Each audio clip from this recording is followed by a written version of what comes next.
Mainstream's Network, earning the reputation of giving all the right ingredients,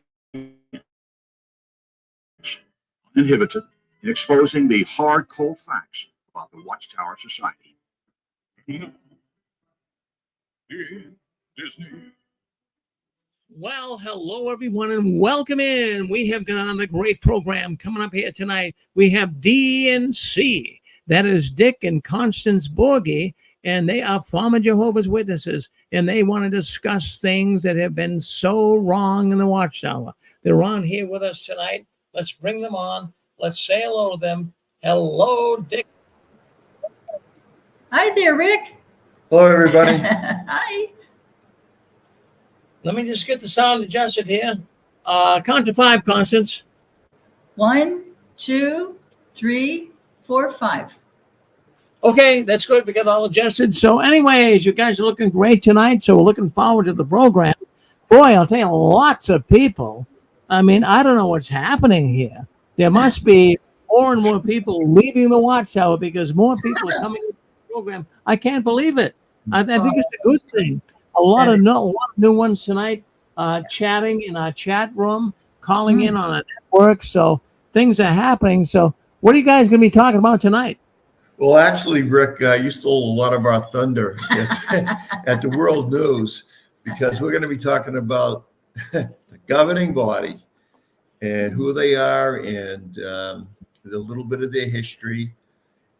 And you're just talking about how corrupt they are. And that's our program tonight. We're going to be it's going to be abbreviated a bit. We'll be off at 11, so Gilbert can come on, and that's because I'm just really feeling pretty miserable tonight, and I'm sure I can make it through the next hour, but I'm not 100% sure. But anyway, thank you, Rick, for stealing our thunder, and we're going to get into the governing body and who they are and how they treat people.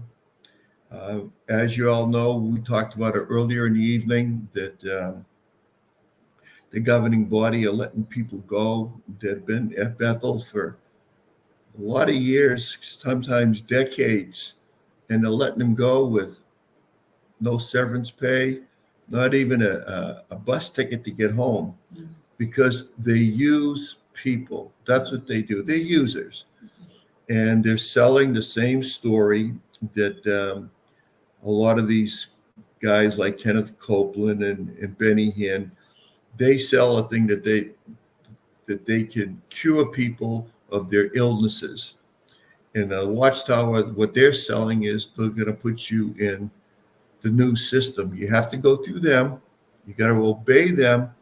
And guess what? You're going to be in the new system, paradise earth, 1,000-year reign. You'll see your dead relatives. Your body will go back into perfection. And people buy it. They sell a good story. They can back up their story with scripture.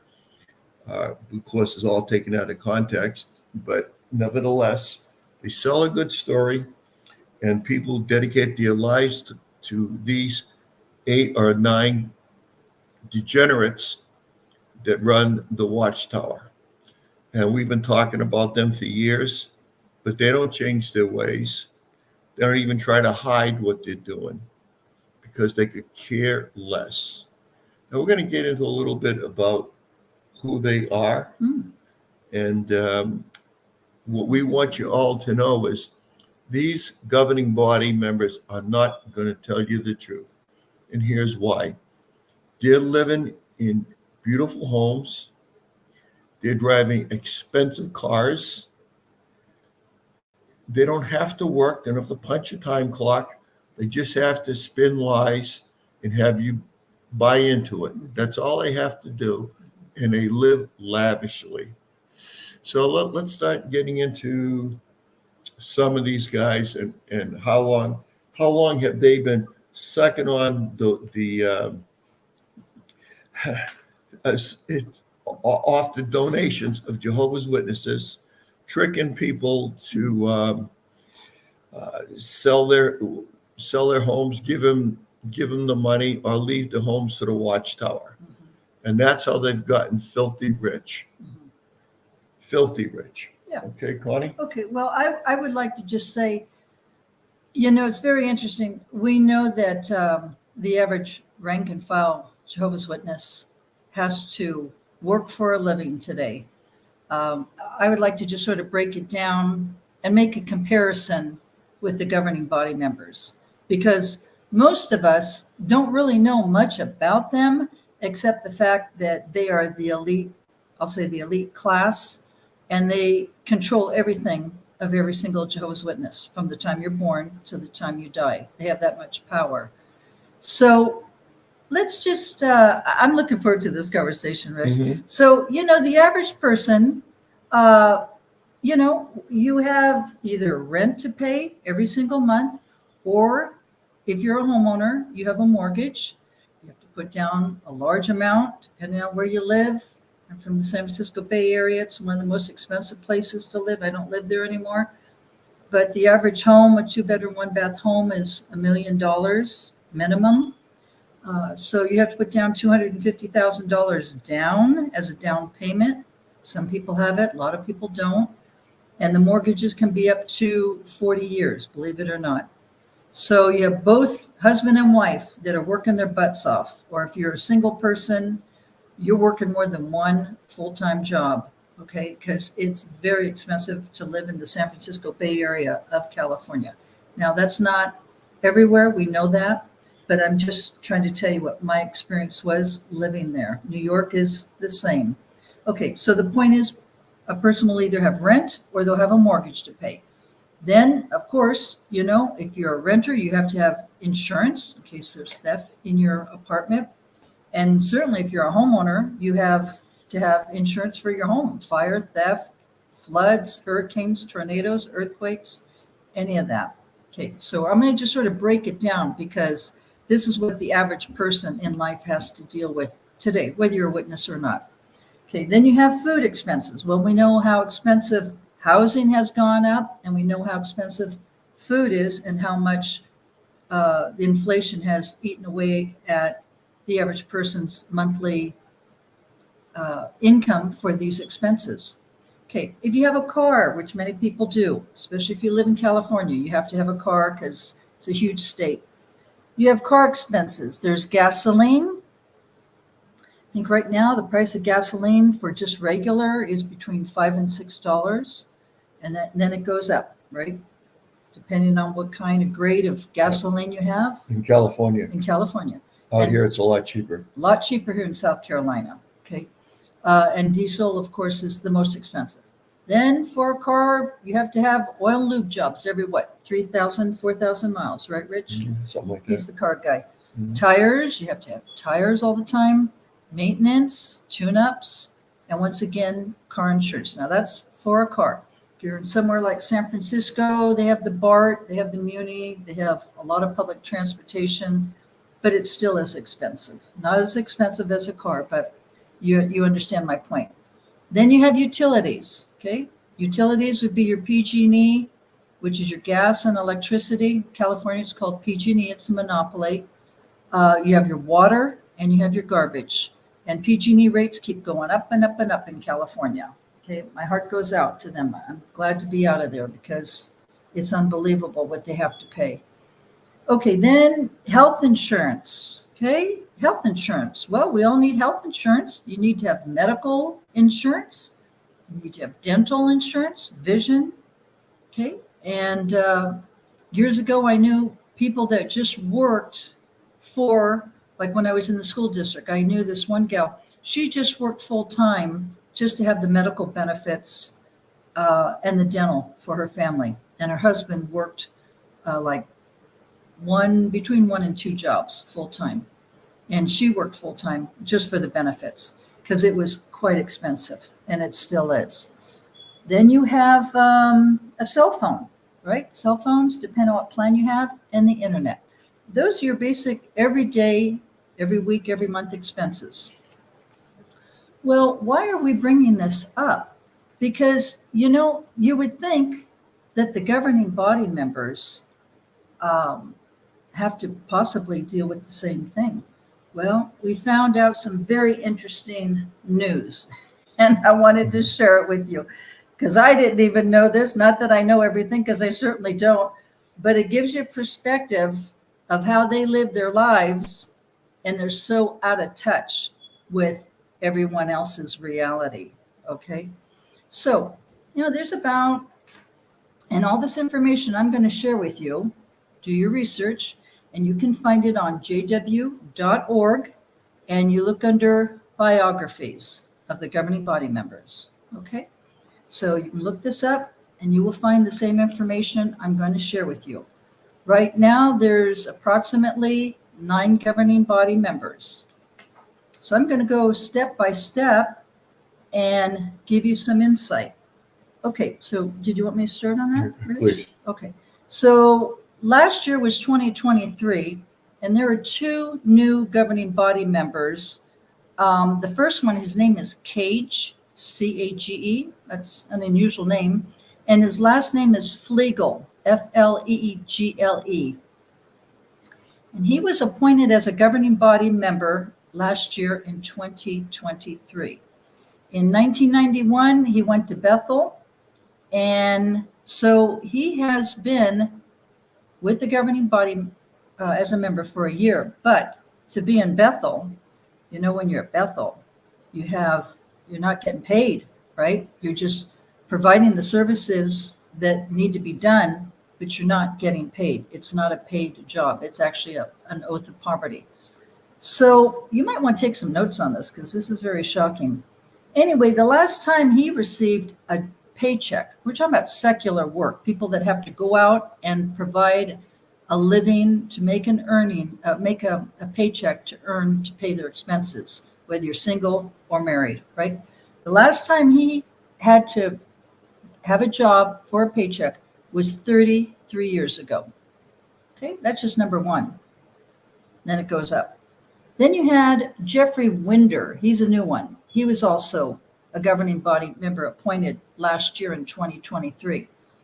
Well, he became a Bethelite in the year 1990. 1990. We're in 2024. That means he has had free rent for 34 years. And where do you think all that comes from? It comes from the donations of the brothers and sisters like you, right? That you're paying for them. Whether you know it or not, you are. That's why we're exposing them. So just keep in mind how when Rich and I, when we were in the organization in the 70s and 80s, one thing I really liked about being a JW was the fact that if they did have a contribution box, but it was very discreet and it was in the very back of the Kingdom Hall. So if you wanted to make a contribution, you could. Well, now it's like it's in your face. They're always pushing it in your face. And the circuit assemblies have, what do they call that, Rich, where you use your credit card, an ATM. And now they're demanding basically everybody to make a donation of $10 to $15 per publisher in a family. So if you had a husband and wife and 3 kids, that's 5 people. Say if it's, $10, that's $50 for that family each month to make that commitment. Yeah, if you're making $100,000 or $150,000 a year, maybe you can come up with $10 per head. If you get 5 kids, maybe you can come up with that kind of money. But if you're only making $30,000 or $40,000 a year, you're just surviving. You are just surviving, and you can't come up with that money. But they're telling you it's almost like tithing, that they're expecting this kind of money from you, and Jehovah knows what you own. Jehovah knows what your income is, and if you don't come up with the right amount of money that the Watchtower says you should, then you know what? You're not getting the new system because you're going against Jehovah's will. That's how they're selling it. I can remember years ago, this goes back to the mid-'80s. I was a ministerial servant at the time, and I did an announcement. I had a part on that service meeting, and we asked the brothers to write down how much money they could give for a Kingdom Hall expansion. We wanted to make the ladies' room instead of having 2 stalls, have it 4, and the men's room was bigger, and a bigger elders room. And we wanted to know how much people could donate. So write it down on a piece of paper. Don't put your name on it, anything like that. I took it home with another brother, and we added it all up. And we said, well, there has to be X amount of dollars at the end of the month for this project. And the brothers had swore that they would, or they gave their word.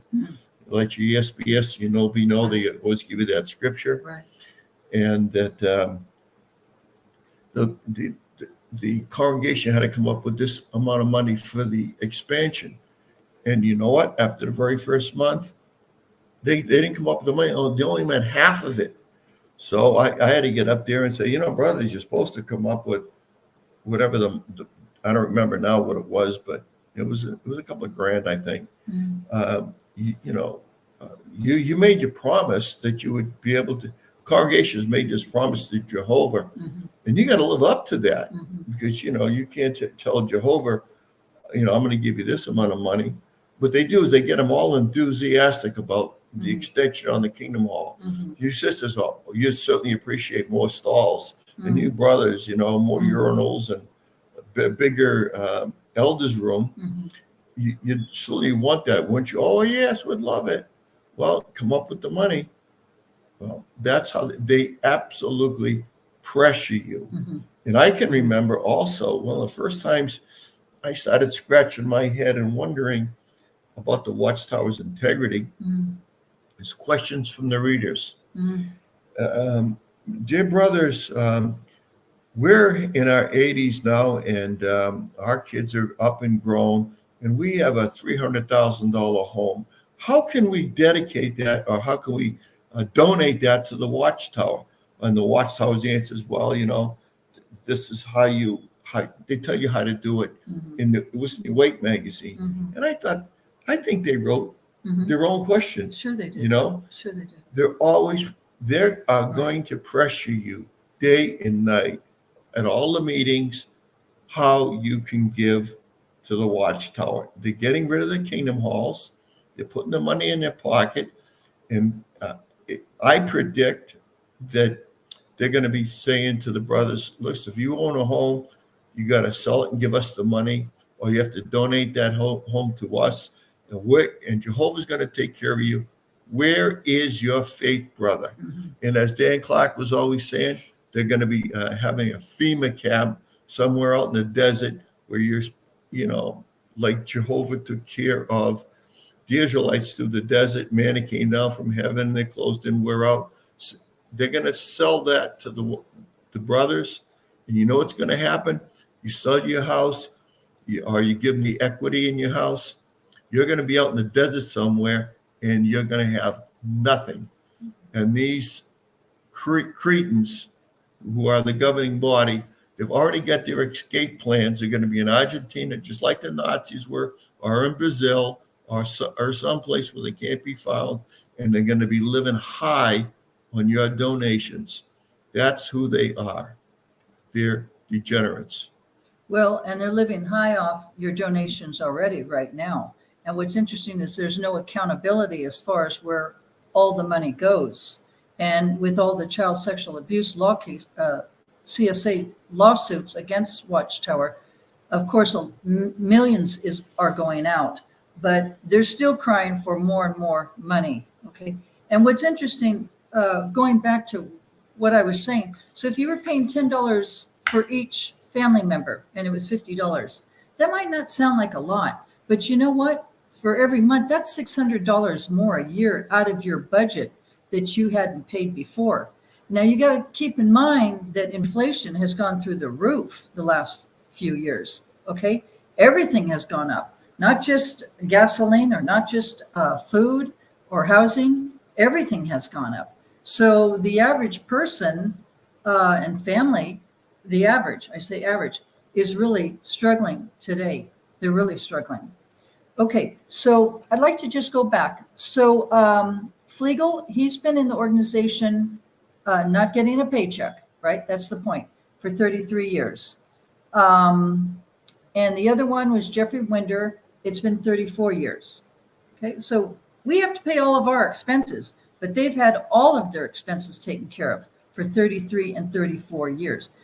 I mean, wouldn't that be very nice that you didn't have to worry about going to work and your rent or your mortgage and everything else, food was all going to be taken care of? I mean, that's exactly what we're talking about. And this is the life that they've had because of your donations. All right. Then Kenneth Cook. Now, Kenneth Cook, I remember him more so than the others. He was actually a Latter-day Saint. He was a Mormon. And then he converted over to being a Jehovah's Witness. I have a little bit of more information on him. He was born and raised in South Central Pennsylvania. And he was baptized June 7th, 1980. And he became a full-time regular pioneer September 1st, 1982, and he pioneered for 2 years. And then he was invited to Bethel at Wallkill, New York on October 12th, 1984. And how he found out about the witnesses was someone in school had witnessed to him. My guess is high school.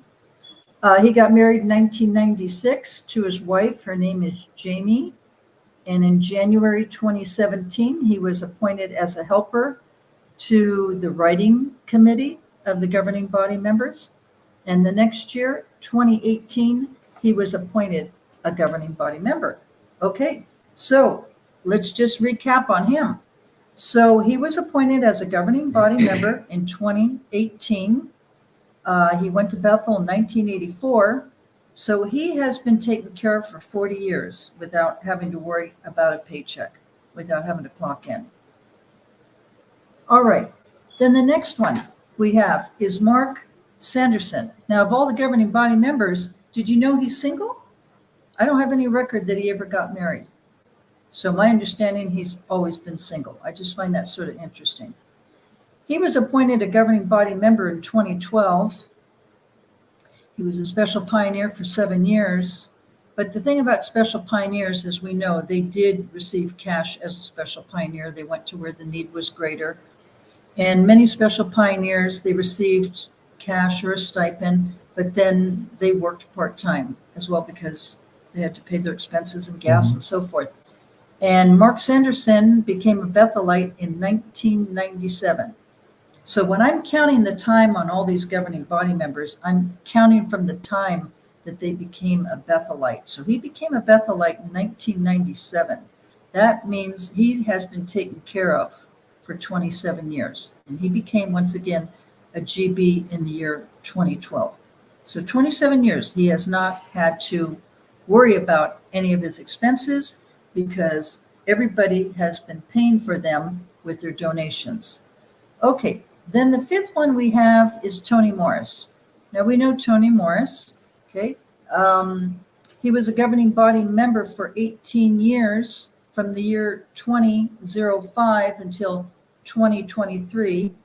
He's the one that was removed as a governing body member last year, 2023. And he actually is not very far from us, is he, Rich? No, he's up North Carolina. Yeah, and we're in South Carolina. He's the one who bought thousands of dollars worth of booze and smashed up his car. So I guess he's been deleted, or I guess he's been disfellowshipped. Well, I would think disfellowship, we don't know, right? Because this is where the secrecy comes in. Well, it's semantics. They're playing semantics with removed. Right. Does removed mean, well, it means now disfellowship, but they announced that he had been removed. That's the first. So I don't know if that means he's been disfellowship, but they give him a house. Yeah.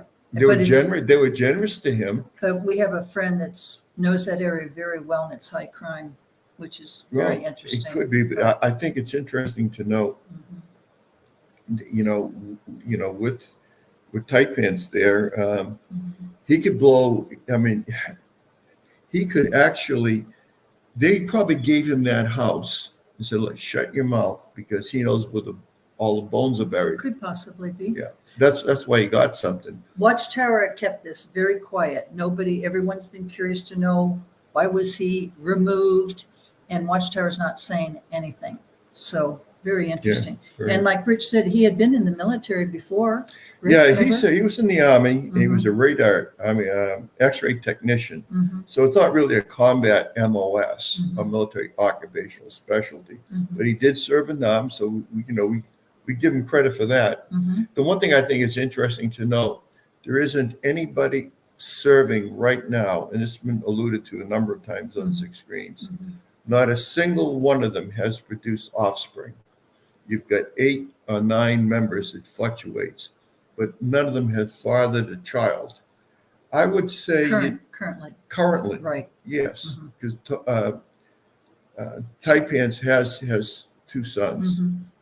but he's not on the governing body anymore. Right. So nobody on the governing body serving has produced any offspring. They're not fathers. They I never don't have know been. how you want to read into that, Mhm. but I think you'd be hard pressed to find any kind of body of CEOs, or not necessarily CEOs, but um, an administration of any company where Mhm. you get 8 guys, seniors, guys Senior in their management. 50s, 60s, Mhm, who mhm. haven't at least had 1 child. Right. Oh, yeah, definitely. So what does that make you think of? Well, what's interesting about that is that, the point I'd like to say is they, meaning the governing body members, are out of touch with the real world That's it. of everybody's expenses. That's That's why it. we're bringing this up, right? When was the last time they had a job and they had to pay expenses? But the other thing too is when it comes to being a parent, they're out of touch with reality Mhm. for the brothers and sisters who are parents. Yeah. And the expenses, how Mhm. expensive it is today to raise children and everything that's involved in that.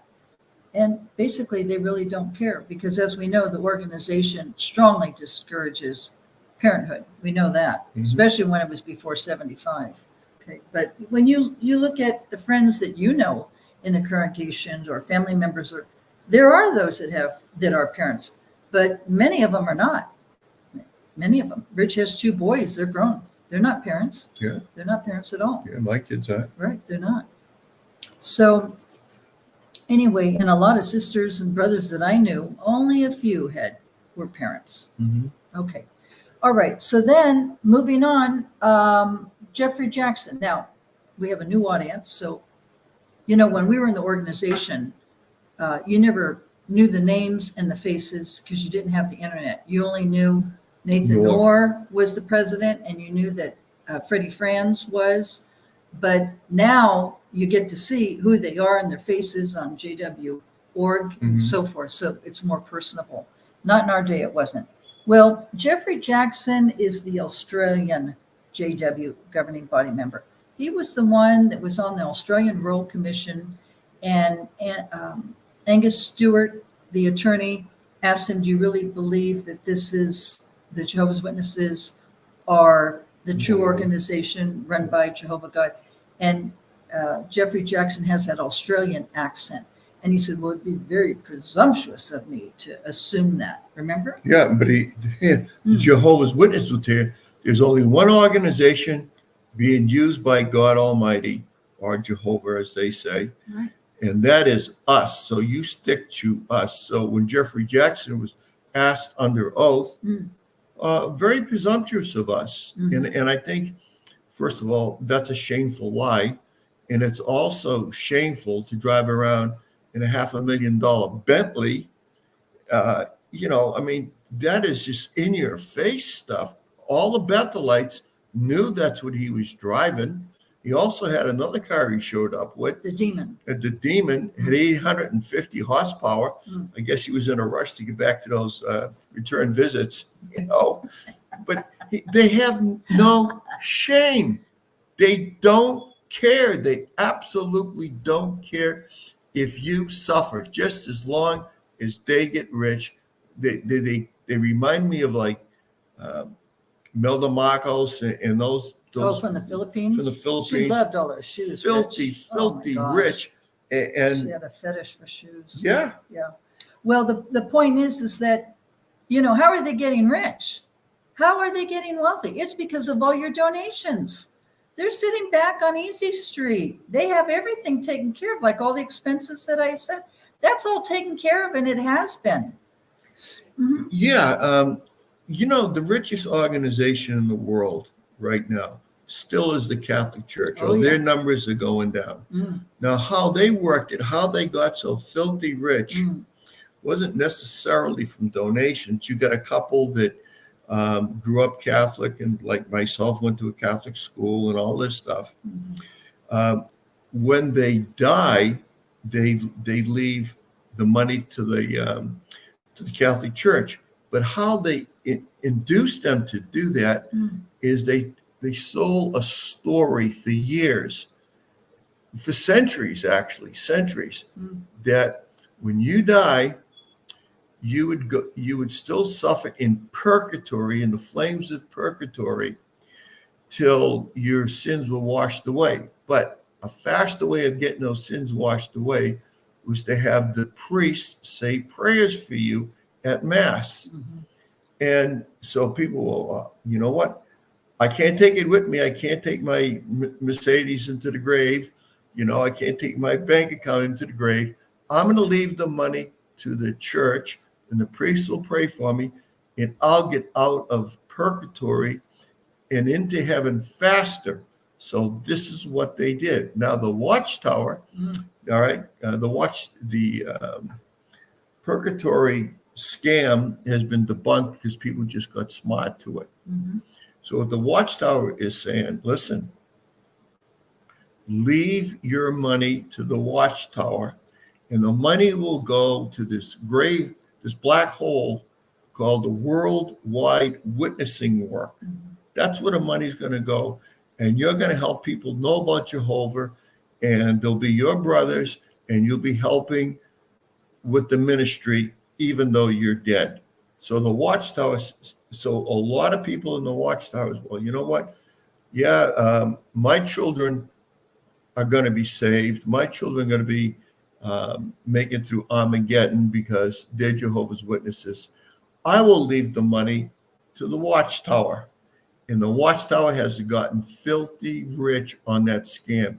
They are worth $10 billion. Isn't that what we just heard? I don't know about that. Okay. For Watchtower, is worth 10 billion? Yeah. Okay, I I'm heard it on YouTube. Okay. I didn't hear Like I that said, one, I but- can't okay. confirm They're very confirm it, wealthy. They're very, very wealthy. but I had heard that Mhm. with all their holdings and their stocks and their properties, they were 10 billion. That's what I heard. Are you talking about in reference to Ireland with what the investments and everything they're going to do? And Yeah. Is that what you're thinking Yeah. about too? Yeah.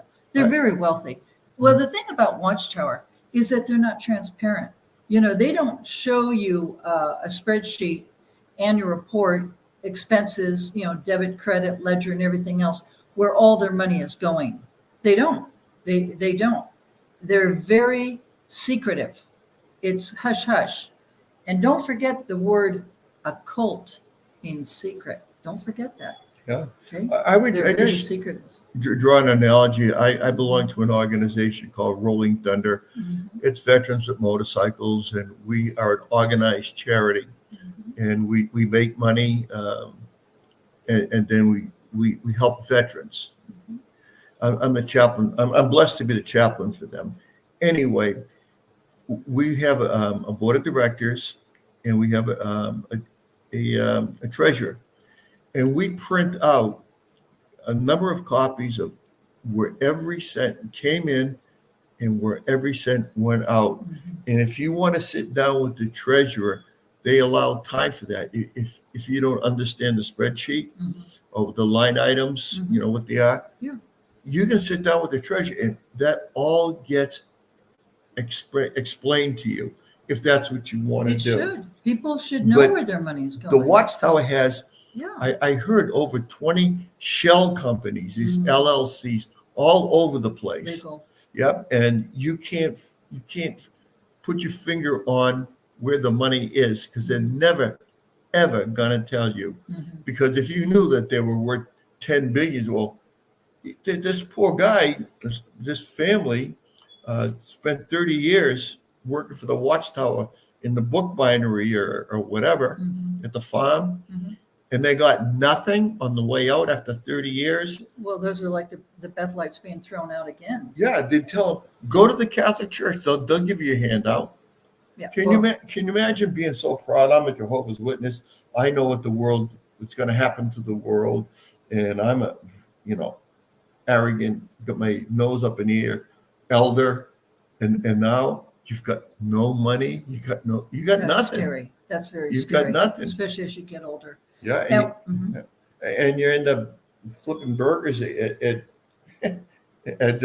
McDonald's or something. Well, you thought you had security Yeah. in Jehovah's organization You're going to be taken care of for life. for life. There's that confidence, and you felt that trust, and you felt like it was a theocratic family, and you're doing it for Jehovah.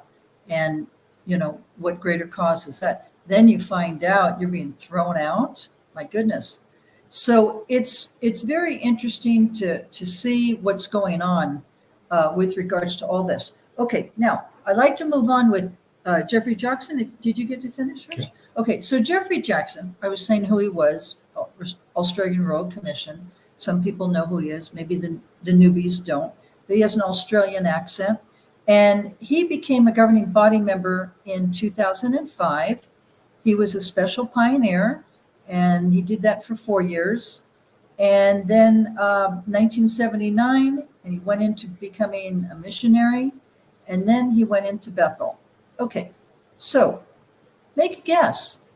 Make a guess how many years he has not had to financially have a job and support himself and pay all of his expenses, because the brothers and sisters have been donating their money and supporting him. Well, it's been 45 years for him that he has not had a real job, okay? A lot of these people have not had a real job, and you have been the puppets supporting them. Okay, next one. Samuel Hurd. He's the African-American brother. It's my understanding he's the oldest. I know he's in his 80s. He became a governing body member in 1999. That's when he was appointed. He was also a circuit overseer in 1965. Then he became a district overseer back in the day when they had district overseers.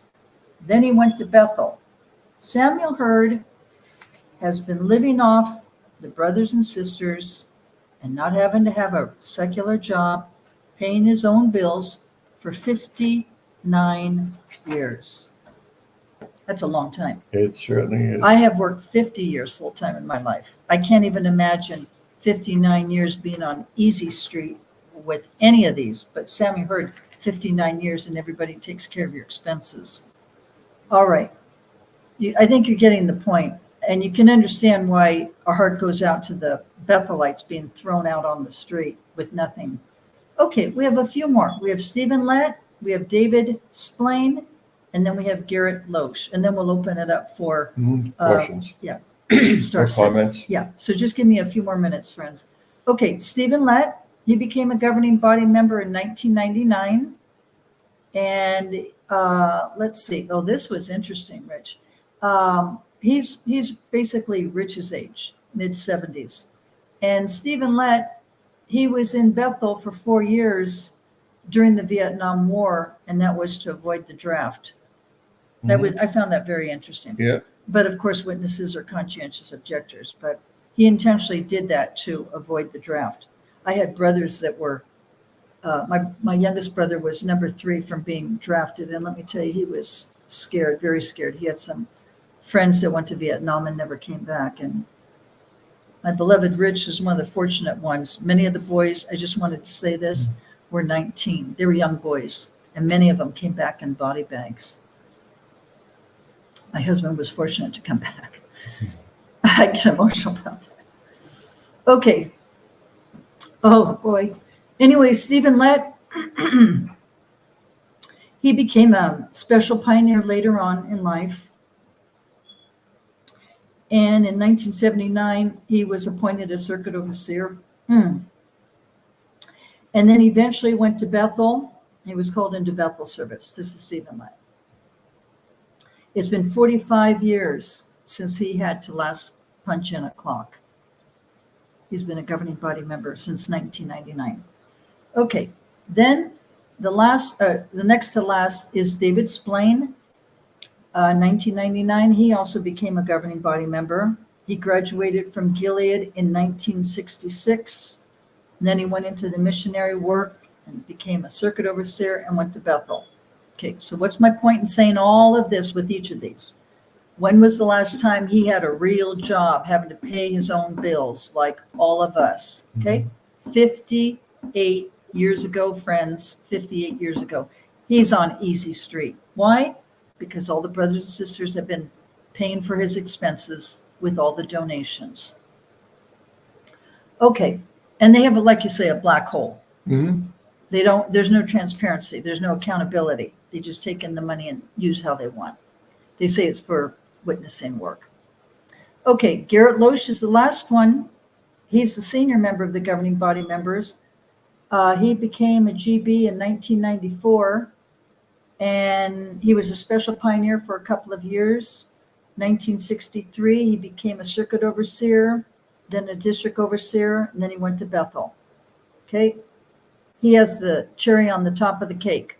He has been, 61 years. All expenses have been paid for Garrett Loesch. 61 years. Okay, it blew my socks off when I found this information out. Yeah. Johnny the Bethelite, before he disappeared, had a lot of inside stuff that he used to tell Rick, and I got it from Rick. He told about going to this one house. I forget the governing body member's name, but when you walk in, he called it a brownstone. It stuck in my mind because I never heard of that expression, brownstone. So when you walk in, there was a baby grand piano there. He said the trappings were absolutely elegant, and that's the way they all live. I was told, we had a caller years ago that called in and said that Brother Noor lived very humbly in a 2-bedroom apartment. That was a front, just like the mob has a front. You know, they get gambling and prostitution and drug dealing, and they have a restaurant or a laundromat or something. That's a front to look legitimate, but when you look behind the curtain, as they say, it's completely different story. We've heard stories that one of the governing body's wife didn't even want to talk to Bethelites. She was snobby. She was way above them. She looked down at them. Every time you saw her, she was coming in with bags from high-end department stores. If I'm not mistaken, I thought it was Dan Sidlick's wife. That's what I thought. Yeah. Dan Sidlick's wife, Yeah, from the stories we were seeing. Yeah, She was a snob. And a lot of those She was. sisters, they think they're way above the rank and file. They're supposed to be servants to the rank and file. Oh, no. The rank and file, the servants to them. And you know, they think nothing. I know we said it 1,000 times tonight. They think nothing of throwing a Bethelite who's worked for them for 30 or 40 years out in the street with nothing. Right. And they think nothing of coercing Jehovah's Witnesses when they graduate, you know, to start pioneering and work part-time. Well, they don't have an education. So what kind of a job can they get? I mean, there are some JWs that are relatively smart and, you know, they could earn a fairly good salary, but the most of them aren't, because you're discouraged from working.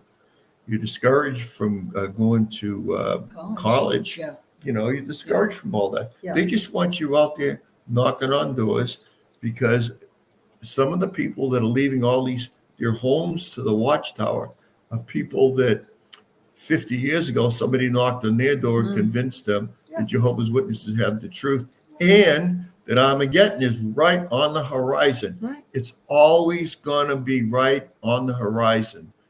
It's with the Watchtower. We're always going to be in the last days of the last days of the last days, in the last seconds, in the last minutes of the last days. As Stephen Lett, who's got to be one of the weirdest looking men I've ever seen in my life. Also, he wears a ring. He's taking it off now, but we can see that ring on a lot of videos that he does. Mhm. He's a Freemason, Mhm. Mhm. a Freemason. Yeah. And they have to swear a blood oath that if you tell the secrets, they'll kill you. Yeah. I wouldn't be surprised at all if a lot of the governing body members are Freemasons. They certainly tolerate it. They know what that ring, what the square and the compass What it represents. signifies. Yeah, and they know who the Masons are. They're a clandestine group, and they'll hurt you if you tell their secrets. And you have to swear on a Bible. It's not New World Translation. I can tell you that. Bible to uphold. Well, they worship Lucifer. Yeah, they worship Lucifer. Mhm. They do.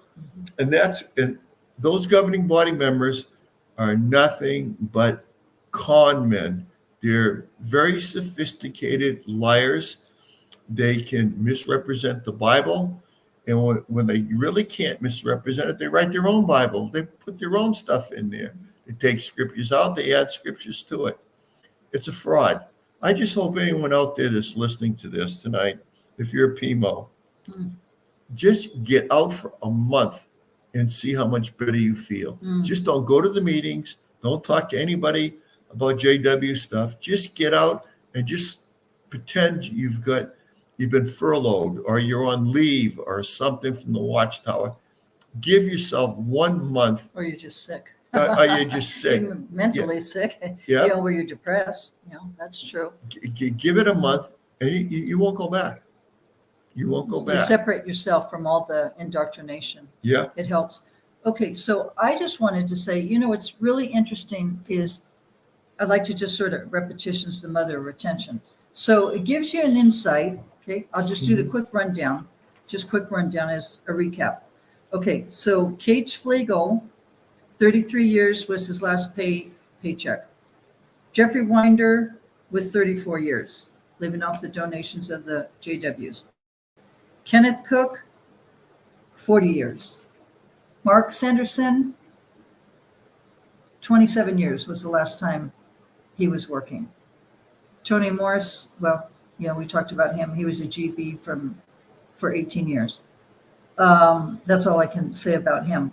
Jeffrey Jackson, 45 years ago was the last time he had to worry about paying his bills. Samuel Hurd, it's been 59. Stephen Lett, 45 years. I mean, this just blew me away. David Splain, 58 years. And Garrett Lowe, 61 years. I'm sure this is longer than maybe some JWs are even listening as far as their chronological age is concerned.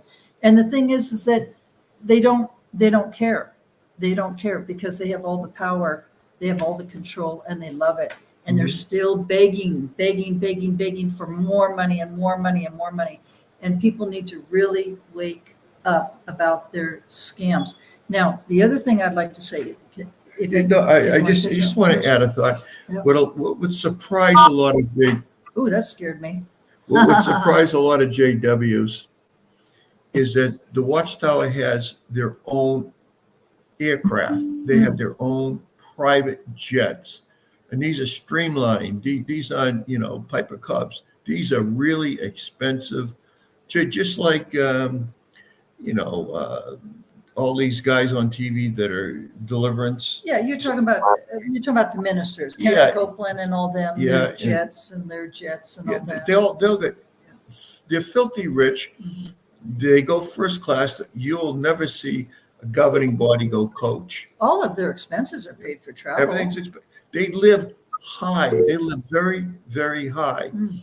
and they will take ice cream money from a 9-year-old. They in a heartbeat. Okay, so I think somebody just needs to mute because it's sort of popping up here through our audio, if you'd be so kind to do that. And then I just want to make a couple comments and then we'll open it up for Star 6, but just give me a few minutes. So this is interesting. Did you know that Watchtower already has 3 movie studios right now? They have one in Paterson, New York. They have a second one in Mount Ebo, New York. Not sure where that is, but it's Mount Ebo, New York. And they have a third one in NSW, Australia. So they have 3 movie studios right now. And that's because of your contributions. Okay. And there's a 4th one that they're talking about, and they need about 1,000 people to run it. Okay. Now, this is what I want to say as well. Watchtower has told the average rank and file, don't worry about getting an education. The end of the system is coming. You're going to end up being an atheist. Okay, all the negative comments. I mean, I always wanted to go to college. It was really important to me. I was on the college track, and then I became a witness and had to slam the brakes on and change directions. Okay, this is my point. I went back to school. I worked at a private business college because I went to business college, and then had opportunity to work there. And then when I turned 30, after I left the witnesses at 28, at the age of 30, I went back to college. I worked full time, and I went to school at night. Yeah, it's a hard road to do, but I was so determined to do it, and I got a couple of degrees. And I also had the privilege of teaching at the junior college level, community college level. So I love teaching. It's my passion. I love to help people to learn.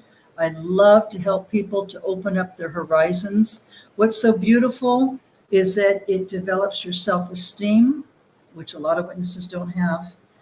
It builds your self-confidence, and it even helps you to develop your own love for yourself and your own respect for yourself. You get to be like a flower. You blossom and you grow, and it's an incredible experience. It just really, really is. So I'm all about education. It doesn't matter what age you are. It's a wonderful experience. And so, my blood boils. Let me tell you, every time I hear the governing body members say, oh, they want to take our children, and, we know the whole drill. This is my point. Now that you have seen the big scam that it is and how wealthy they are, and they are using you and have been for all your donations so they can live a life of luxury, not to mention all those very wealthy estates they have in New York and Europe. And I mean, Rick at ISBN, it's like, oh my gosh, they're $1 million on up. And the big top dogs are the ones that have been staying there. Anyway, that's coming out. They're so wealthy. They're so filthy wealthy. My point is, don't be putting your life on hold anymore. You have a dream. You want to go to college. You want to start a career.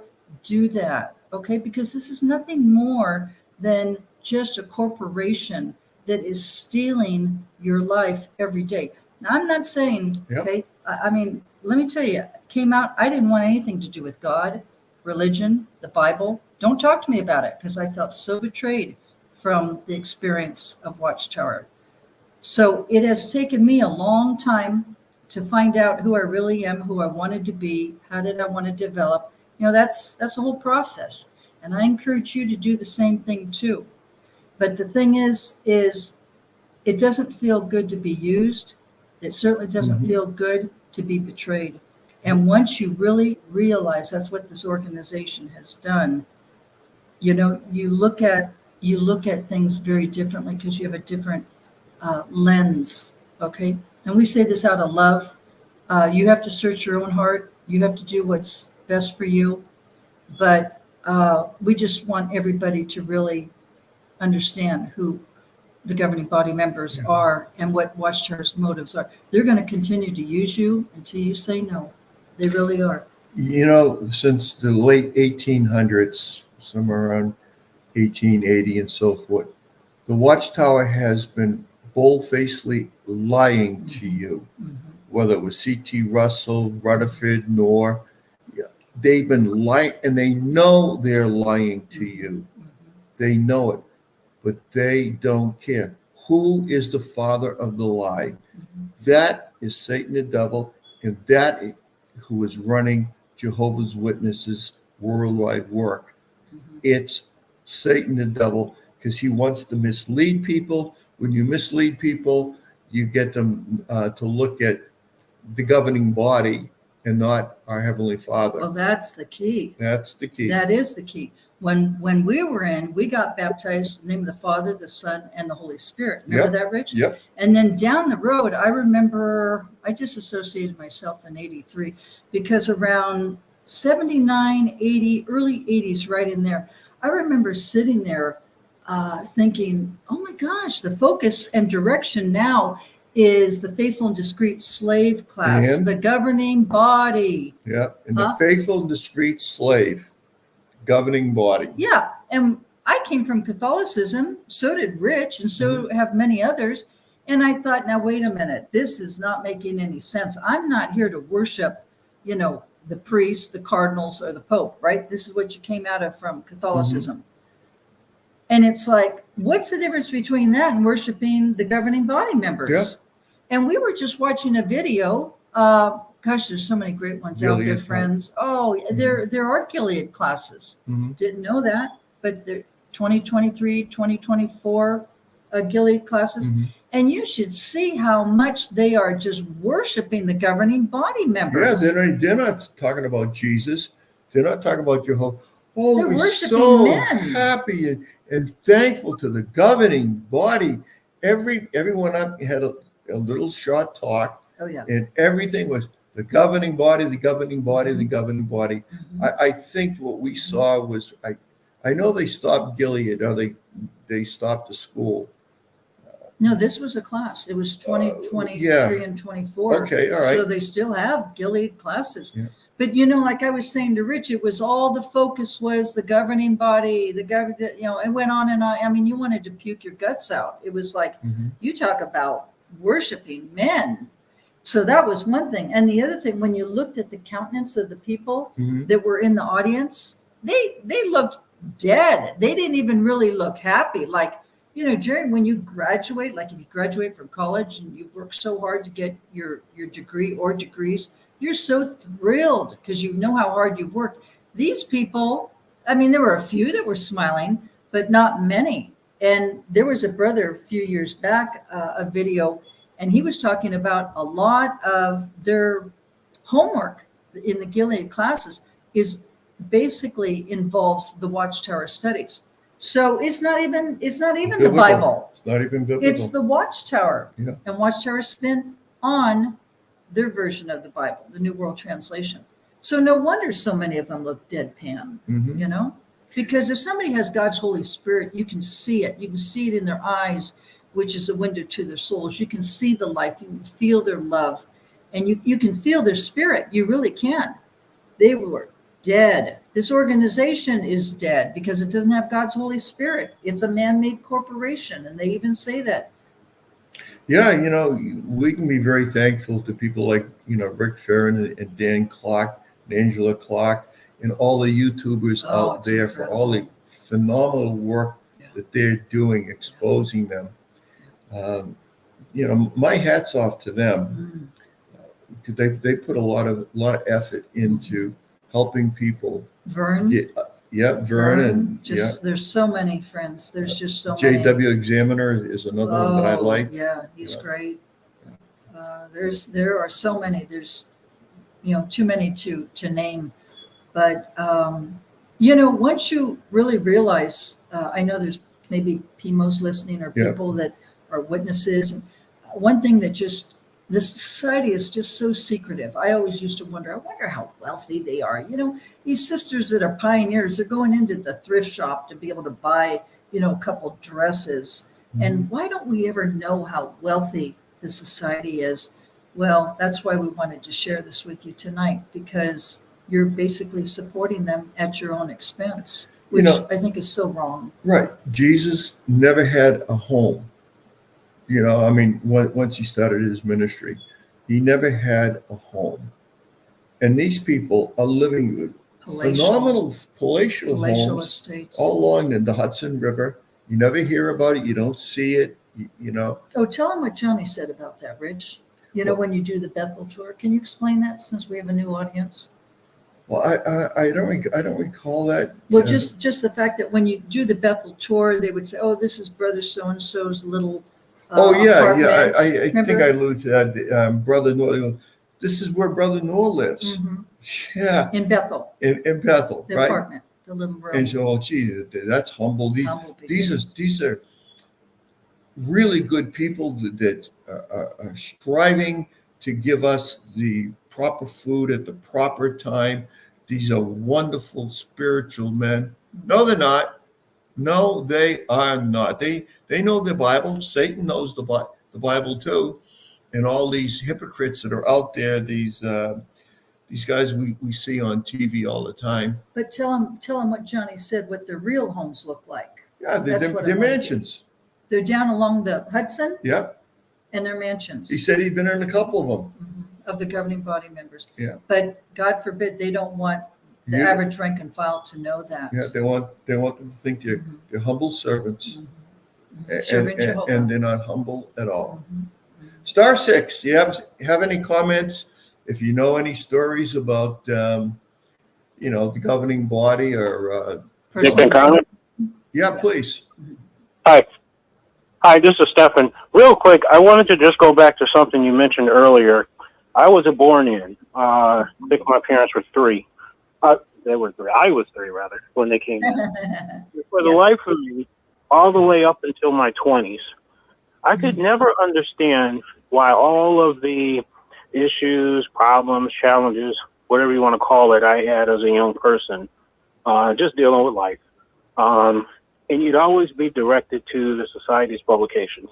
And I can't tell you one single time where anything I ever read in a Watchtower, in a Wake, that god-awful youth book, any of the publications, even the tops for that matter, where it really helped me in life. And you just answered why.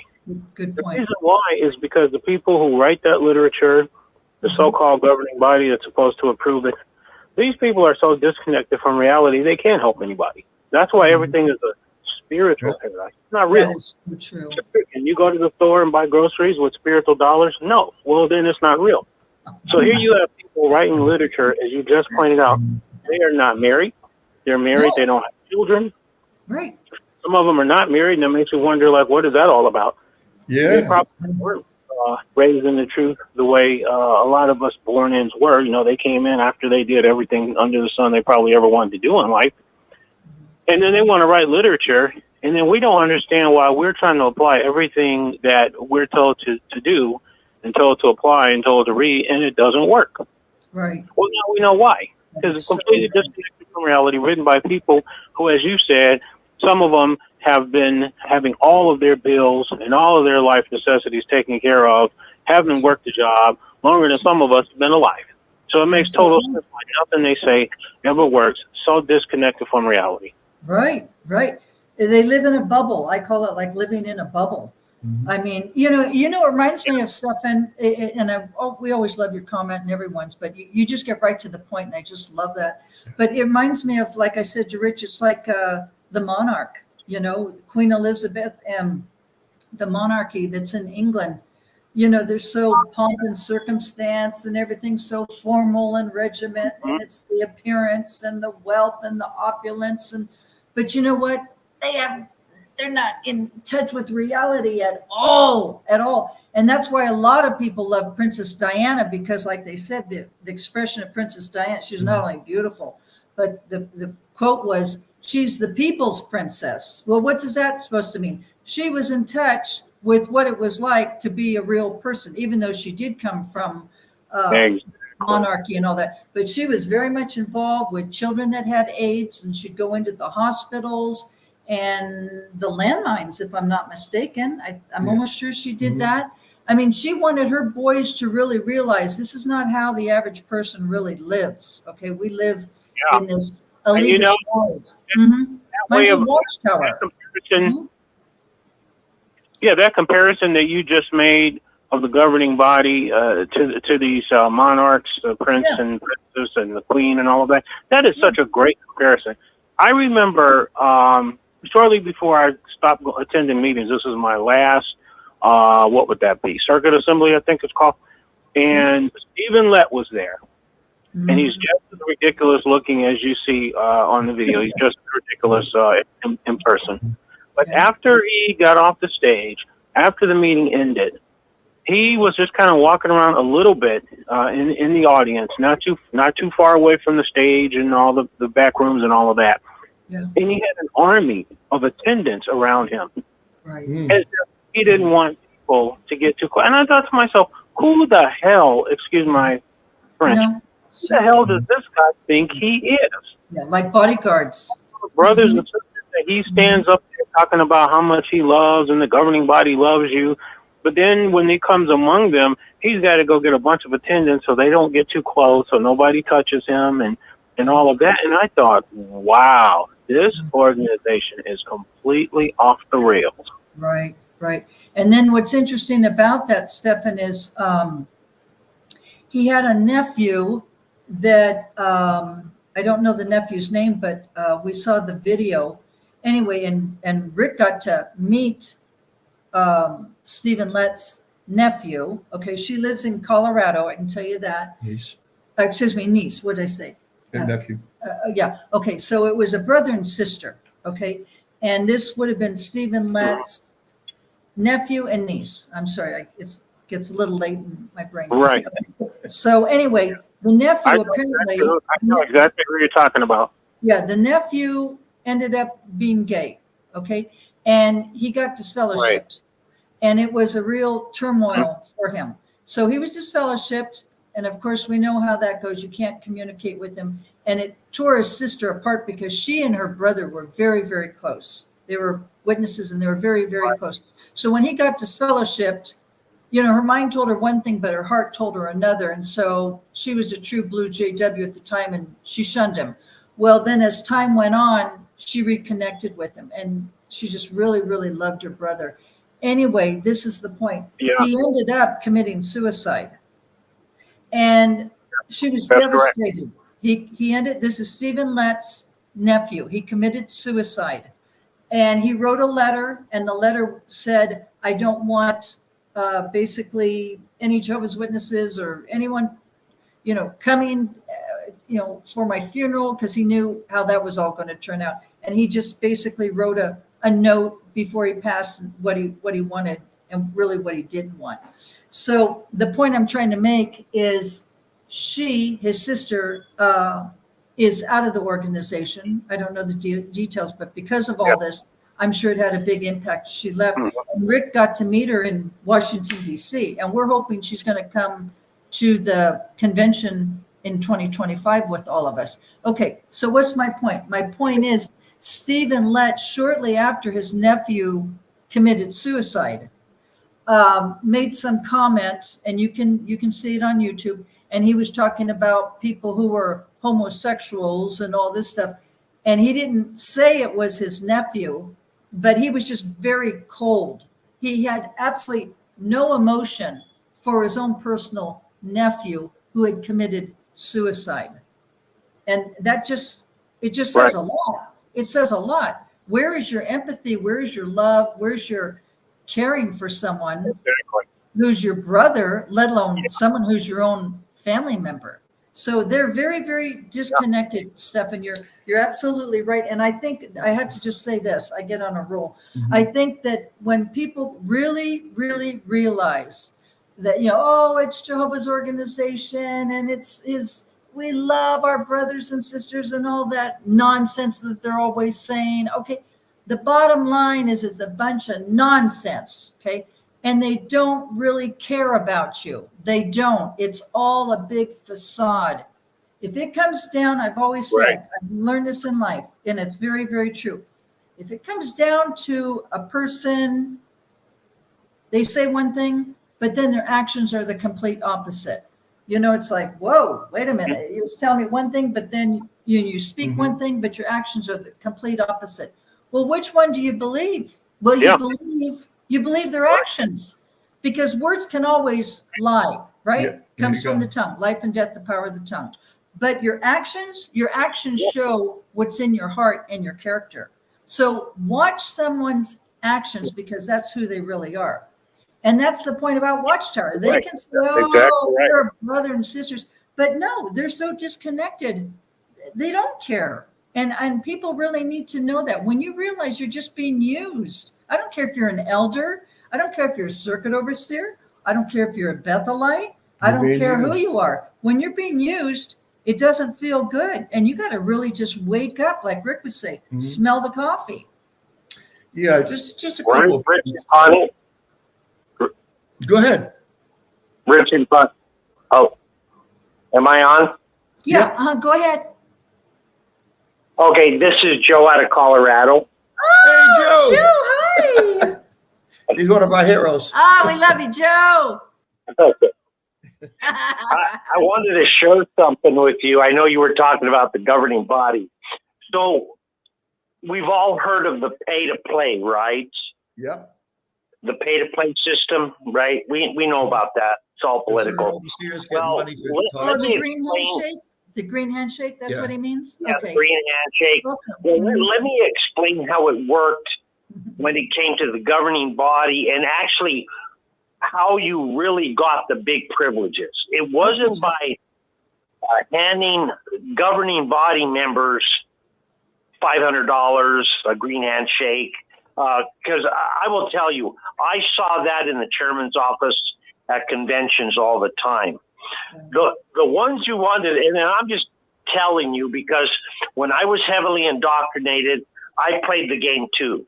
Okay, so the way it worked, if you wanted to be a circuit and district speaker, of course you had to be an elder, you had to be a good speaker, but you wanted the good parts.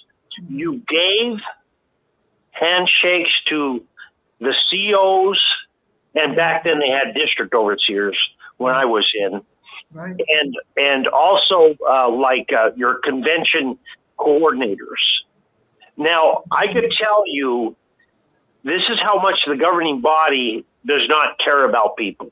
I remember one time Schroeder was in Denver, Schroeder and Jack Barr, and there were people handing them, we're talking, big green handshakes.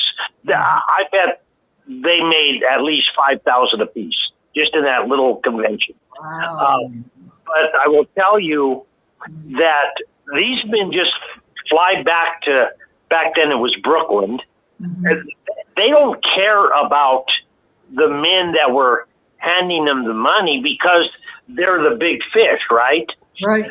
So the way it really worked, and I'll give you an example of this. Mhm. My very first big district convention part, I gave a $500 handshake to a district overseer. His name was Sorenko. Oh, yeah. And he was a really nice guy. And I really cared about him. I was heavily indoctrinated. And I know that attributed to me. The first year I got the baptismal talk at the convention. And then the second go round, I got I actually gave out a release. So it's a pay to play. And you were talking about how the governing body is worshipped. But you got to know that these men go back to Brooklyn. They don't care about the people that give them money. It's the men that are on the local level. So sadly, when men are elders and they want more privileges on the circuit and district level, they got to pay to play. And I was part of that, sadly. Mhm. Thanks for letting me comment. Yeah. Well, thank you, Joe. That's great. Yeah. Great Joe, comment. thank you so much. I would, about the hypocrisy, Connie talked about going to college. Excuse me. And I've told this story on six screens, many times. I was going to business college, and I used to take my books and put them in a brown paper bag. So because we had elders that lived in the same apartment complex, if they saw my books, they would challenge me on it. And so this one time we were out of brown paper bag, so I thought I'd take a chance. And when an elders caught me, he said, "Where you going?" I said, "Well, I'm going to school." He tried to read the books that I had. I had an accounting book, And I tried to keep it away that he couldn't read it. So he finally asked me, well, where are you going with those books? I said, well, I'm going to college. He said, you're going to college? And this late in the system, you'll never use the education. Why would you go to college? I says, well, I had a really good excuse. I said, I get $450 a month for going to college on the GI Bill. And he was, I could see he was trying to come up with a rebuttal to that. And he said, well, I said, it pays the rent, because that's what the rents were, Back in the day. back in the early 70s. They're like 4,000 now. Yeah, But that's he, inflation. he said to me, well, brother, you mentioned the brother's name. He's got a carpet shampooing business, and he's looking for a big guy like you to help get the equipment up and down these stairs, and he'll pay you well. And I said, he already talked to me, and I'll make twice as much money going to college. Yeah. I'll even get a degree, and I'll get paid to go to college. Right. And he just kind of looked at me and says, well, you'll be sitting in a class with worldly guys, and that's not going to be good. Well, it paid the rent. But when you go to work, you're around worldly people. I got a degree. Yeah. But There's a jealousy factor. But too, here's the point. Rich. Here's the point on all that. I think it was said someone had a son. It's no longer on the Watchtower. Oh, Joe, if you can chime in, Joe would know. Joe Yeah. knew quite a few of these governing body members. They sent his son to Law school? law school on the donations of the brothers and sisters There was one to of them. the Yeah, Watchtower. I couldn't tell you which one it was. Yeah, but his son went to law school. So it's 4 years before that you go, 4 years of regular college, and then your major in law. Mhm. So they sent the kid to school for at least 8 years. Well, they certainly didn't want to tell the average JW that, Yeah. right? Because They they've did. told so many of us you couldn't go. They are so hypocritical. *6 if you want to make a comment. Got a thought? *6. Don't be bashful now. Hey guys, Yes. hey guys, Hi, Dan. how you guys doing tonight? Hey, it's really good show. I learned a lot tonight. Oh, I didn't know the governing body members came in so late. I was out before most of them came in. right. And it's just amazing. But you know what this reminds me of a little bit. I was thinking when I met Angela, I was trying to get out of my trade, and I went to work for a dealership, John Elway in Denver. And Angela went to work for John Elway in Denver. I never knew her. She was at another training facility. And when the training facility came together, there must have been 300 people. And I said, man, this is a lot of people. Yeah. And so I asked somebody, I said, why are all these salesmen? Do they need this many salesmen? And the guy goes, just looked at me straight on, and he goes, yeah, the turnover rate's 90%. Oh, wow. So I went to work for the dealership, but it was like governing body. There were the people on top that it didn't matter how many cars were sold or whatever, but they had certain people. There would be one guy that they would just give cars to. We would all be out floating around the lot, but we were like, if we lost a deal, we'd lose 30, at the time, 30, 40,000, 60. But they would not let a deal go by. So they would give it to these high profile guys. Yeah. But turnover, the people would just go. And it's like you guys are talking about, they didn't care. Yeah. They paid for your training, you in.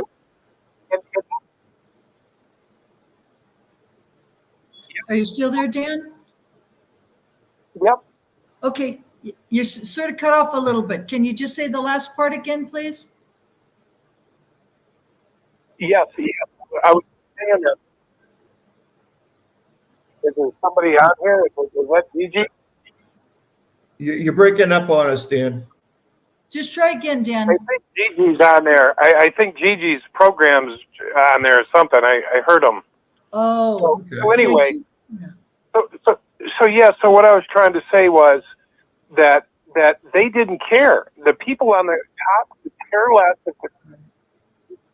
Yeah, somebody's got their thing on. I think that's Gigi. It's fucking off, Yeah, Gigi, you gotta not get into the studio because it interferes with our show. If you'd be so kind not to do that. Yeah, I know. We're running late, so Dan will be our last caller. Go ahead, Dan, please. Yeah, so anyway, what I wanted to say was it's interesting that a dealership will let you go. They'll just let you go. They'll have 20 people on the lot and then 20 people will leave, right? Wow. But governing body, what's interesting about them is they don't want you to leave. In fact, when you come in as a salesman and say, bring you in as a salesman, the minute you're in, you got a gun to your head. You got genocide. You got the second death. You're going to lose your family. You're under a constant threat. The minute you're in, you're under a threat. Isn't that amazing? But anyway, I just want to say that, guys. Great show tonight. Really great show. Very informative. Very well done. And really enjoyed it. Yeah, Thank you, Dan. Well, I was just going to say, back in the day, like in the 70s and 80s, I remember brothers that went to Bethel, they were committed for a 4-year commitment. And I just sort of thought, how come when they come back, they never talk about how great Bethel was? It's like, what's the deal? So it's been God's, organization and God's home back there in Bethel. And yet you're not really hearing about how great it was. Yeah, a matter of fact, I think it's 70% of the people that served at Bethel, once their commitment was over or during their commitment, they left the truth, supposedly the truth. They left the Jehovah's Witness organization completely because they could see through the lies. Yeah, Barbara said that. Barbara Anderson said that. I thought that was really, really interesting. I mean, think about that. And then the other point is if they were there 4 years back in the day, now it's only like a year. But see, they would see a lot of what's going on that the majority of us never saw, right? So they thought, this is not even close to being God's organization. I'm out of here. I'm just nothing but a slave getting up and being at the worship table or whatever at 7:00 in the morning, busting my butt, and then going to work and then studying and all that craziness, So it's just sad. And the thing is, they have no Social Security. They have no pension. They don't have anything. It was blind faith, Rich. That's blind faith. And don't get sick I know the Watchtower has a doctor. I used to know him. His name was Dr. Dixon. I didn't know him personally, but I knew of him. At Bethel. Yeah, at Bethel, because I knew his son. And, if you had a head cold or, something like that, you go to the infirmary and they'd help you out. But if you had something major, see you later. Yeah. Well, I was going to say, I remember when I read the book Crisis of Conscience by Ray Fran, I had never been to Bethel. Never. I'm a California girl. So, but never went out there to see Bethel. I wanted to, but it just never happened. I was always busy working full time. Anyway, and it had a story of this one brother who was working on a printing press, and somehow, some way, his arm got chopped off. Yeah. His hand or his arm. I think it was his arm. And can you imagine how terrifying that must have been? And the point I'm trying to make is after that accident, Watchtower just said, "You're out of here. We don't need you anymore. Now you've had this. Go. You can go. You can leave now." I mean, that just gives you an idea of how cold and insensitive they are. Yeah, that's very sad. They used him, and then that's a permanent disability. I mean, had he been working, in a regular company, okay, there could have been a lawsuit, but he would have also probably gotten Social Security disability down the road. Not when you're with Watchtower. Nothing. No, Nothing at all. They don't. Oh, how about that brother that they just walk up to him and say, "Today's your last day." They have 4 or 5 security guards, but they don't call him that. That was Vaughn. Yeah, and he goes down to get a meal, Yeah, and they at the commissary. Yeah, and they want to charge him for the meal. Yeah. You know, because he's no longer. I can't think of his first name right now, but last name is Vaughn. Yeah. And now he lives up in Ohio, last I knew. But he was a Bethelite. And they told him last minute, you got to check out right now. You have till such and such a time. And then he was hungry. So I guess it was like before the lunchtime and after breakfast. Yeah, and if you say anything about the way things are run in Bethel to another Bethelite, Mm. he's going to rat on you. Oh, they're snitches. And you're gone. They're snitches. Yep. You're not going to have a trial. You're not going to have, one of the kangaroo courts. They're just going to say, brother, your service is no longer required. Goodbye. And Well, that's really sad. That's really sad because these brothers and sisters have worked so darn hard. And then who wants to have like the police watching you 24/7? Even the maids come into the rooms, and if you don't have it exactly, your bed made and everything before you go down to morning worship. Oh, and you got clothes maybe on the floor. So yeah, they're writing a little note and they're snitching on you. Yeah. I mean, who wants to live like that? That's horrible. Oh, come on. I mean, you were in the military, Rich. I don't even think it was that bad in the military. Probably wasn't. I mean, the military is very strict. Hello. Watchtower is insane. Yes, go ahead, please. Yeah, I just wanted to bring out what you were mentioning earlier about the person that was sent to law school. Yes. His son, Brother Schroeder's son, the governing body member. Son. His name was Judah Ben Schroeder. Oh, I'm going to write that one down. Judah Ben Schroeder. Wow. Yeah, he was sent to law school with all the voluntary donations from the society. Oh yeah. Mm-hmm. Oh And yeah. I'll tell you, you don't go to college. That's worldly doing that. You should be out pioneering. Well, I was going to say, I don't know about what the cost of that would have been back then, but right now for medical school, if you were going to become a physician, it's $500,000 today for a doctor. So I don't know what it is for an attorney, but I can tell you it's not cheap. And even back then, he had no student loans. He didn't have to work full time, go to school at night and crack the books and run on minimal sleep. He was on Easy Street because he was Schroeder's son, huh? Yeah. Wow. He went to Columbia. Yeah. Columbia University? Yeah. Ivy League. Ivy League. Oh my word. Yeah. Nothing cheap Yes, about they, that. they really didn't talk too much about that. But I know I used to know a Bethelite that his last name, believe it or not, his last name was Schroeder, and he's the one that told us about Judah Ben Schroeder going to law school. Wow. So do you think that Judah Ben Schroeder is still alive, and is he part of the legal department at Watchtower? Would you know that today?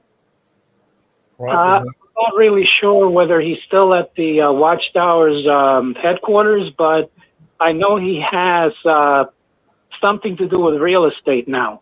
Mhm. He owns a lot of real estate properties. Okay. Well, I just want to say this. Okay. Attorneys in the San Francisco Bay Area, and this is no joke, they make $1,000 an hour, 1,000 per hour. So he's laughing. He's on Easy Street laughing all the way to the bank, and that's on the brothers and sisters' dime, making all those contributions so he could go to law school. Yes, and what's ironic now is that the society is actually requesting individuals from the congregations that have some experience in law, Yeah. contact them so that they can go and work for the society's legal department. That's right. I met a brother years ago. I won't give out any names. It was sort of interesting how I met him. I won't give out any names. But anyway, it's a small world. People know people, and it's like, wow. Anyway, you know how that goes. Anyway, he was an attorney and passed the bar exam, which is not easy. It's not easy at all. Got to be pretty bright. And he passed it. And he had been an attorney for some time. And he was divorced. And I was single at the time, and he was single at the time. I can't give out too much information. Anyway, and he wanted to be reinstated. And he asked me if I was interested in being reinstated. And basically, I said no, because it's a cult. But anyway, he only had 2 classes left to take in order to complete all the requirements for law school. And he figured, because I said, how in the heck did you ever become an attorney?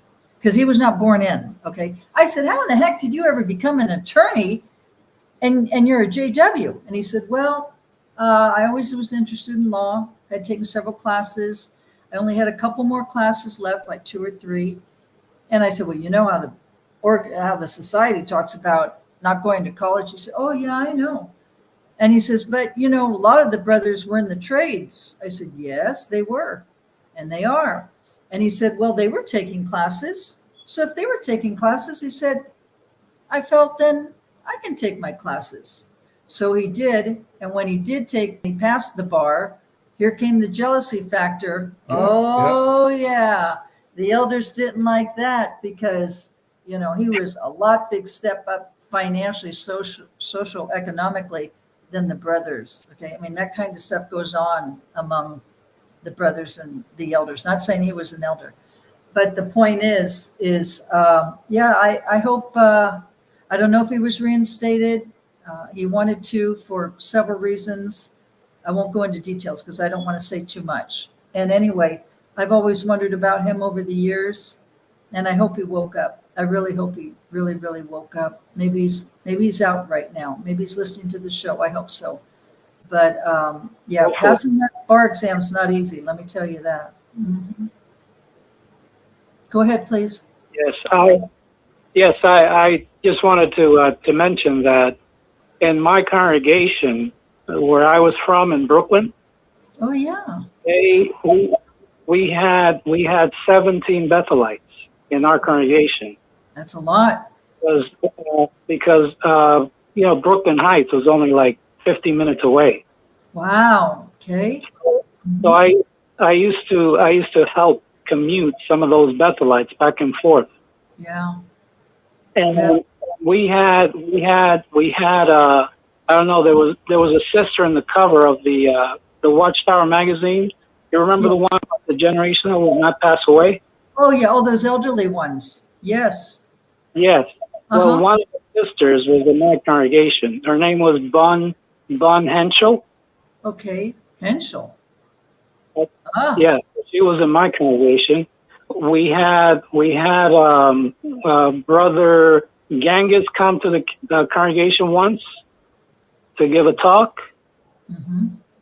I went on service with him that day. Mm-hmm.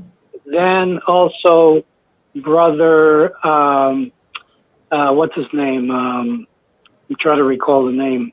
Mm-hmm. Wait, there was another brother that came also and gave a talk. Yeah. At that same congregation. I also went on service with him. Uh-huh. And also Carl Klein. Oh yeah, these are the heavy hitters. Remember? He's the one that had that voice that sounded like he got cotton in his mouth. Cotton. Yeah. Okay. Well, Joe, our friend Joe that called in, knew quite a few of them. So I just need the name. Okay, Carl Klein. Yes. Carl Klein. Well, he came to our congregation to give a talk, and the whole talk was all about music. That's all it was, just music. Music. He was just trying to show the congregation how to sing songs. Oh, brother, was that a Sunday talk? Oh my word. Yes. Because he was mainly into music. So, because he was a representative of the governing body, right, they allowed him to do that. Wow. Isn't that something? Wow. Oh, so it was them, and there were many others, but we had 17 Bethelites that were attending that congregation. Wow, that's a lot. When these governing body members travel, they have their own entourage. Oh, sure. And they never, ever stay at a hotel that isn't 5-star. They always get a suite. And the rank and file JWs who are struggling to pay their rent, to pay their food and so forth. Yeah. They're donating to this guy, and he's living. They are millionaires. They're living like millionaires. They probably are millionaires. I'll bet you everyone has a cigarette bank account, just like they have cigarette shell companies all over the world. Investments and stuff. I mean, did they invest in military stuff? Tobacco. You know, all the things we weren't Yeah. supposed to be involved in. Yeah. I guess that vow of poverty doesn't apply to them, right? That's No, right. They take it. You know. Yeah. Well, I was going to say, being born and raised Catholic, and Rich was, see, we were not born in, we were converts. And even to this day, one thing that just makes my blood boil is, when you have, could be the Catholic Church or anything, but I'm going by our experience. In a lot of these very poor countries, Central America, South America, people are very, very poor. And of course, the Catholic Church reigns in those countries. Okay. Honduras, Nicaragua, you just go on, Venezuela, all over. They're run by the Catholic Church. And the Catholic Church has absolutely no shame in asking these very, very poor people to make a donation. And yet you see these, poor women, that have their bambinos there and everything else, their babies, and, they want to be, loyal to God. They want to make it into heaven, and they're struggling financially. That has always bothered me. Yeah. So when I became a witness, I thought, man, I'm glad, I'm not part of that. And you can make a contribution if you want. Your arm's not twisted, and you can just put it in the back of the Kingdom Hall. That has totally changed. Now Watchtower is cha-ching, cha-ching, cha-ching right in front of you. And at circuit assemblies, they never had ATMs. There's no difference between the Catholics they'll and the take witnesses. money anyway. You get airline miles. Tell them when you got disfellowshipped and you. Yeah, when I got disfellowshipped, I was probably disfellowshipped at the time about a year. I sent $100 contribution check for $100 to Watchtower, and I wrote a note and said that I had been disfellowshipped, but I wanted to had an extra $100 and I wanted to go to worldwide witnessing work. They cashed it, and they knew he was disfellowshipped because he wrote it in the letter. Yeah, they had no problems. Now this is another point, Rich, I have to bring up tonight. Okay, so you think about all these donations that you've been paying all these years, thinking that it's for Jehovah and Matthew 6:33, putting the kingdom first. Okay. But this is the point. This I think is a very good point for the audience to hear. So you've given your money, your hard-earned money, to this organization, thinking you were doing the right thing. And then time goes by and you're either disfellowshipped or you disassociate yourself, whatever the case may be, and you leave the organization, right? Okay. So we know you're shunned. We know how serious that is. It's like you're cut off, you're dead for the rest of your life until you come crawling back. Okay. So what's my point? This is my point.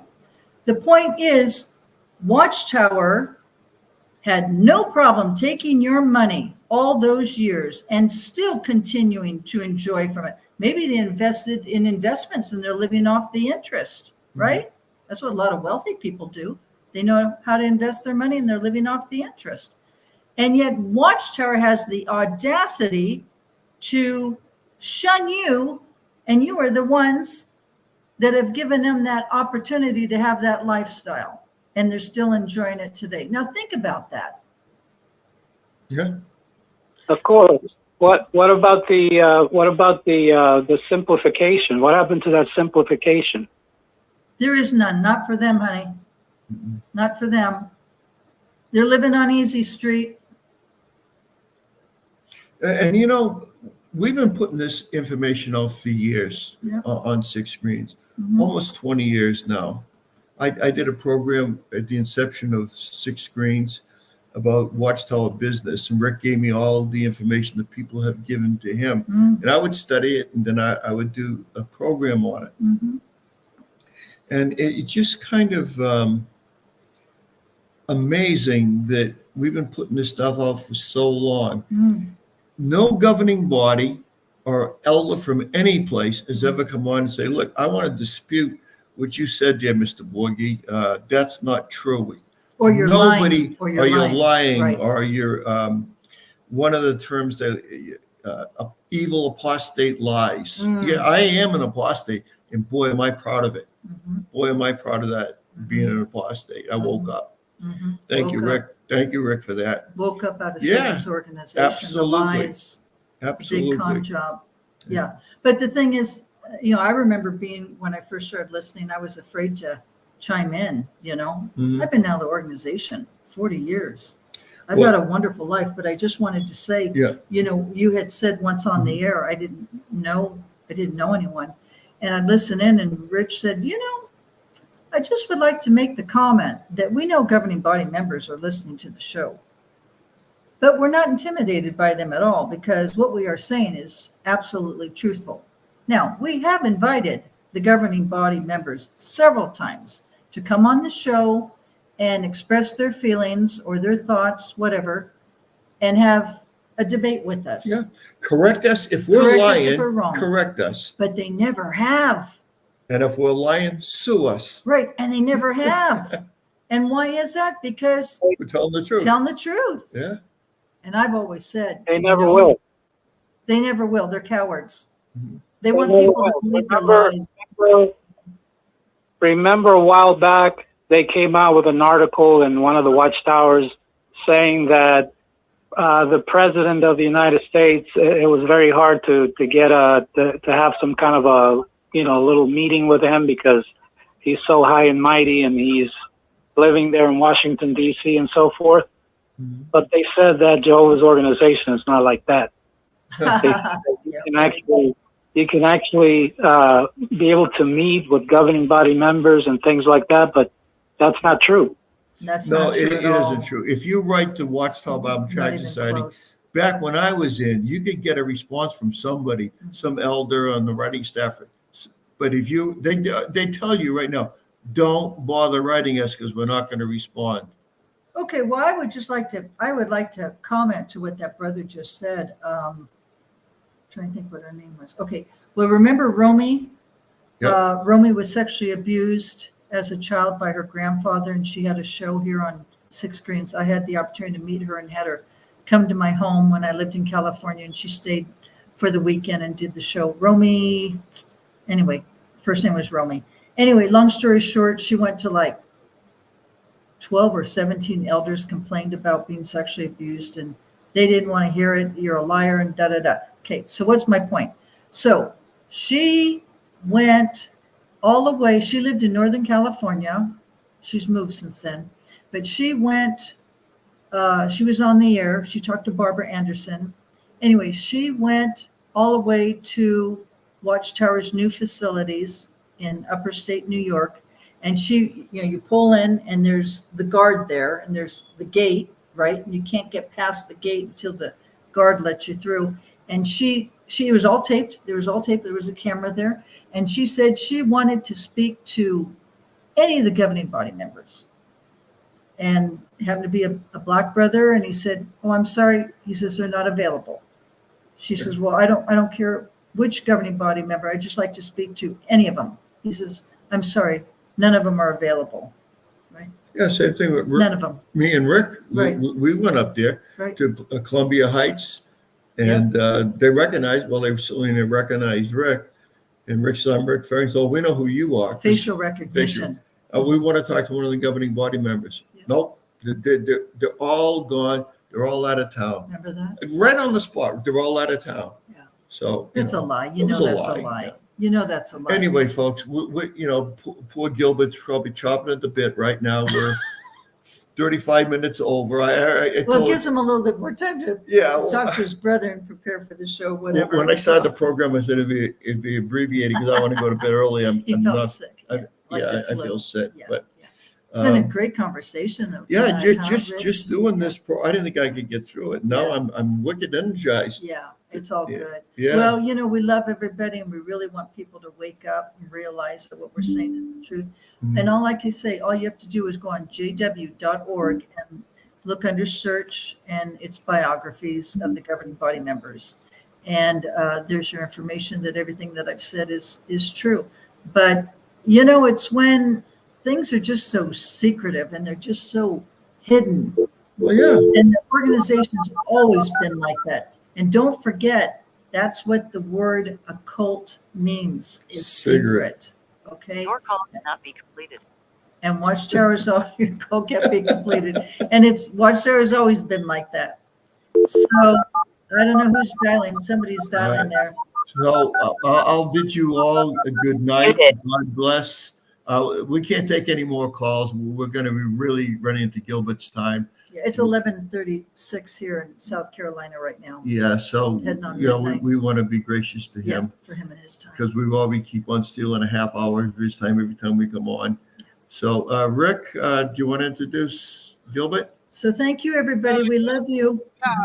In fact, well, thank you, Dick and Constance. Thank you very much for coming on. Appreciate your program. Doing a great job. Keep up the good work. Yeah, so we'll get Gilbert on here very shortly with us. I know he's waiting on here, and we appreciate you guys coming on and doing your business tonight. Thank you, Dick and Constance. Thank you. All right. Thank you. We have got Gilbert Gonzalez and his brother Jesse. They'll be coming on here next, right here on the 6 screens. Don't go anywhere. We still got a lot going on tonight. If you guys are kind of like pacing the floor or not being able to sleep, well, don't go anywhere, as we say, because Gilbert's going to come on and will keep you entertained for a good part of the night, sometimes into the wee hours of the morning. So stay with us. So let's end this program right here, DNC, and we'll go to Gilbert in Jesse's program coming up. Tale of Two Witnesses right here on the 6 screens, Telenetwork. So let's end this program right now. End the stream. All right. And let's end.